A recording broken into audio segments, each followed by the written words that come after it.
Kagaya nga po mga idol ng napag-usapan natin, sobrang kinulang ngayon ng Dallas Mavericks sa lineup kung saan posible nga pong i-forfeit nila ang natitirang laro sa regular season. Kaya kailangan nga po ng Mavericks ang kahit sino mang player na maging available. Sa kabutihang palad ay bumabalik at babalik na rin naman nga daw si Anthony Davis. Ayon kay Shams ng ESPN, nalalapit na ang pagbabalik nito. Isinama na rin naman si Davis sa kanilang G-League team na Texas Legend para mas mapadami ang kanyang practice. Hanggang practice lang naman nga ito sa G-League at hindi rin naman siya maglalaro ng actual game. In fact, ilang oras lamang mula nang ilagay ito doon, agad nga po siyang pinabalik sa main team. As of now, wala pa rin namang inilalabas na saktong petsa kung kailan ito makakapaglaro sa Mavericks, pero sinisigurado ng team na posible itong makabalik as soon as next week bago matapos ang regular season ng NBA. Samantala, hindi kagaya ng nagdaang araw,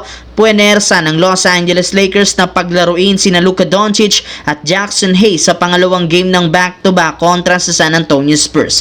At dahil sa dalawang ito, naging maganda na naman ang simula ng maagang mag-take over si Luka sa opensa gamit ang mainit na shooting nito at agresibong pagsalaksak sa ilalim.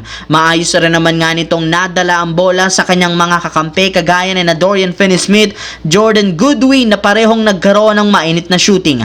Naging unstoppable rin naman dito sa pick and roll sina Luka at Jackson Hayes na nagdodomina sa ilalim. Pero ang pinakakuminang ay si Austin Reeves na sobrang agresibo sa scoring at nagkaroon ng mainit na shooting. Dahil sa epektibo ang halos lahat, maaga nga nilang natambakan ng Spurs at parating na outplayed.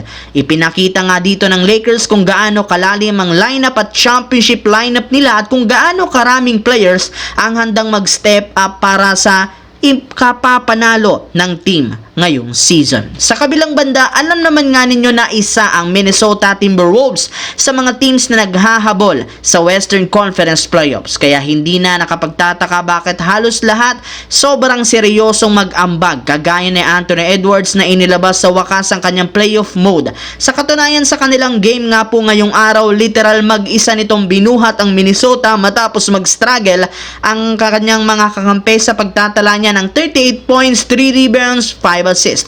Ngunit kahit gaano kaganda ang performance nito, natalo pa rin sila ng Indiana 132-113 na pinangunahan ni Obi Toppin na nagtala ng 34 points. Syempre kasama na dyan ang game-winning 3-pointer sa huling segundo para maselyuhan ang panalo. Siya nga ang literal na pumalit sa pwesto ng kanyang mga teammates na hindi naglaro na sina Pascal Siakam at Tyrese Haliburton na siyang tumapat at tumalo sa playoff mode ni Anthony Edwards ngayong araw. Anong masasabi nyo dito mga idol sa ginagawa ng Minnesota Timberwolves?